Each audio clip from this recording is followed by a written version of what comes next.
What's going on YouTube? It's your boy Riley's the Great, and I'm coming to you today with another video. And today we're going to talk about Crowfall. And as many of you know, that this weekend the 4.3 Big World Alpha test dropped, and that brought us a couple major things to play around with. One of them being the Templar, which you see me running around on right now, swinging my sword like a mad woman. And what this is it's, if I had to compare it to something, it's a tank class, and it's kind of like playing a paladin.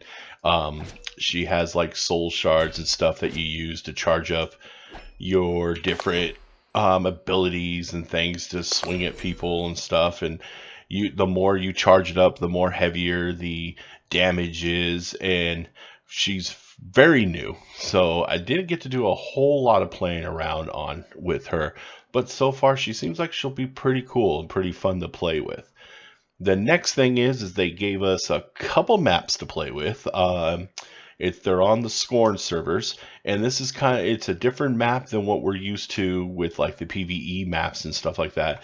They added some more nodes for crafting, and as you can see in the background here, there's some they started putting in the homes, castles. You're seeing a lot more of those around with the new maps. And with the new maps, they came factions.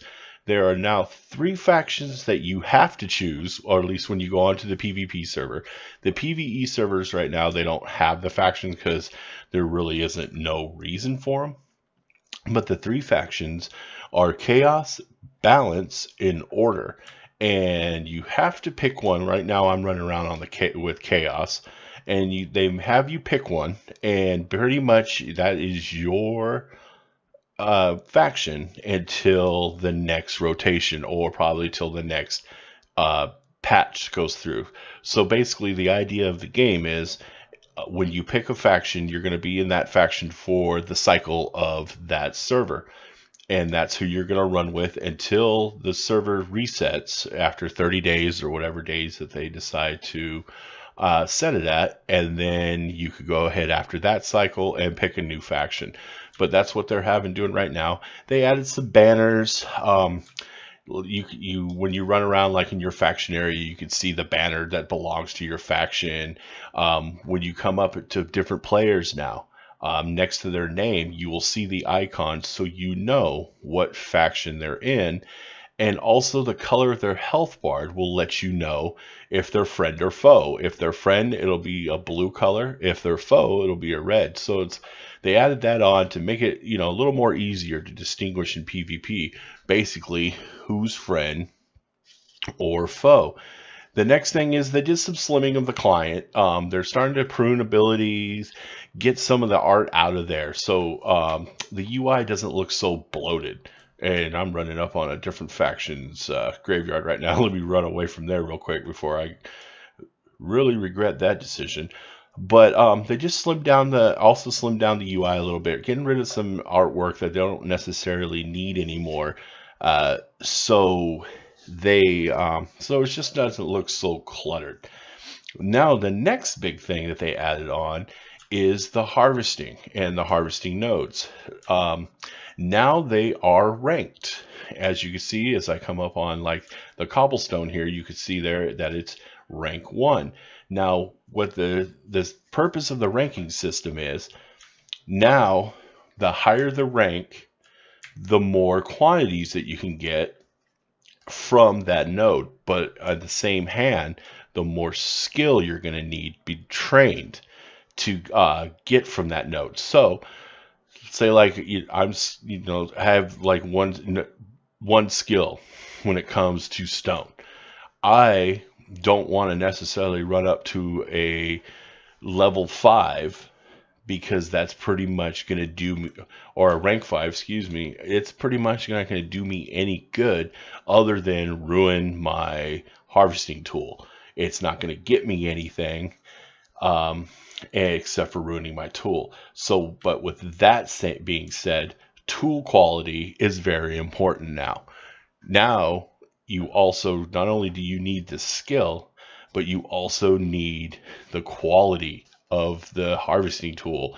If you don't have the quality of the harvesting tool, you're just going to sit there and basically you're going to be banging on a rock and not going anywhere. So pretty much, if you see a level or rank 5 or rank 6 and you know that you have like a rank 1 or rank 2 harvesting tool and you don't have the skill, don't waste your time and go up and start beating on that node, because not a whole lot is gonna happen. And so that's some of the changes they did with the harvesting. And they also did it with the trees. Basically anything that can be harvested right now, they went ahead and put that ranking system on there. Like, right now I just leveled up. Right now I'm running around, these are all level 1 trees. I just passed some gold node. Let me go back there and I'll show you. These will probably be rank 3 or 4. Also, the more they changed is the more you get to the center of the map, the bigger the nodes are going to become. So like, let's see here. So like the gold here, it's rank 4. Even though I'm low level, I could still harvest this gold. Even though it's rank 4, I will get something out of it, but I won't get very much. But it's better than nothing at all. And also what they changed to the nodes is these bigger nodes here. Right there, as you can see on the left side of what is telling me to press F and the rank, you see a 2-player icon. That means it takes 2 players now to harvest that one node. So if you're by yourself, even if you have the rank, it is going to do you no good to sit there and beat on it with your pick, except for breaking your pick. It takes 2 people to harvest that node. And same with this node here. So basically, they're surrounded by the smaller nodes. You go more inward, the nodes get bigger, and it requires more people. Also, it's that way, the more you get to the center of the map, the nodes get bigger and will require more people to harvest. So that's something else that they've changed. And they also did some changes to the skill. So some skills, there's a bunch of changes there, probably too much for me to run around and probably explain to you on this video. They also did some, they're also starting to do a little bit of balancing, not much, because it's still pre-alpha. So like this cobblestone, or excuse me, the limestone, as you see, it's rank 4, but it requires 2 people.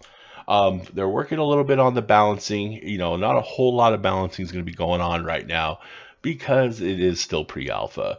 That probably won't start happening until the beta phase, even though there's a lot of people out there whining and crying about different things. But you just got to remember, it's pre-alpha.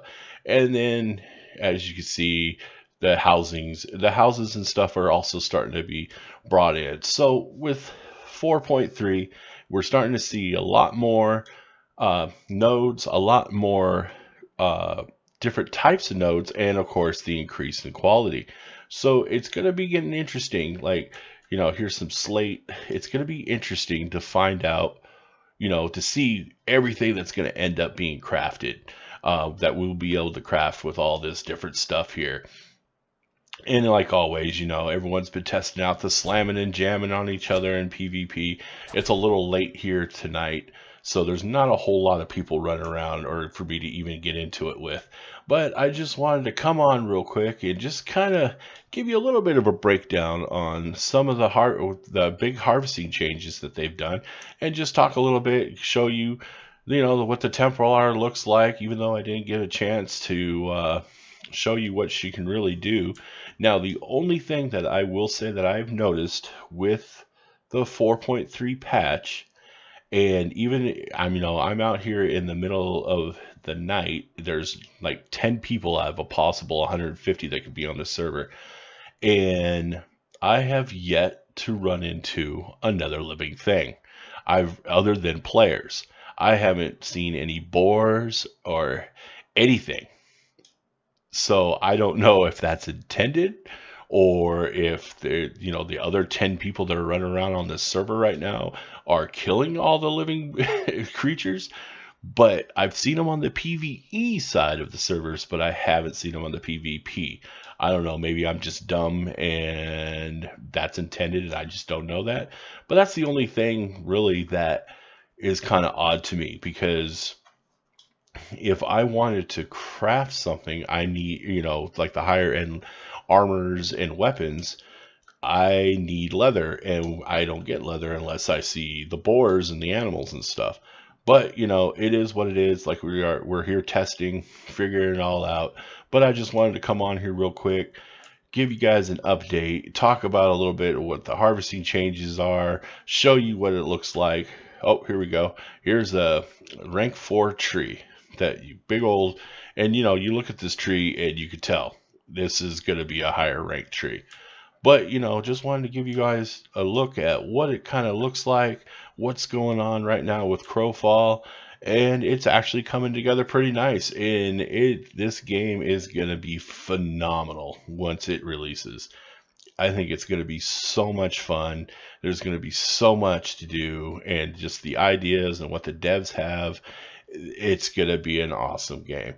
So if you have the means to pick it up, you can purchase it now. In fact, you could be a backer to get into the alpha, and later this year it's supposed to be in the beta stages.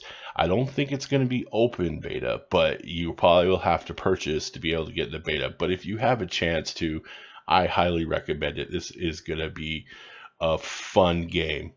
But anyway, that's my video for tonight. Just wanted to give you guys a quick look, quick update of what's going on with Crowfall. And if you liked the video, like always, give it a thumbs up. Don't be afraid to hit that subscribe. And I will see you all next time. Have a great night.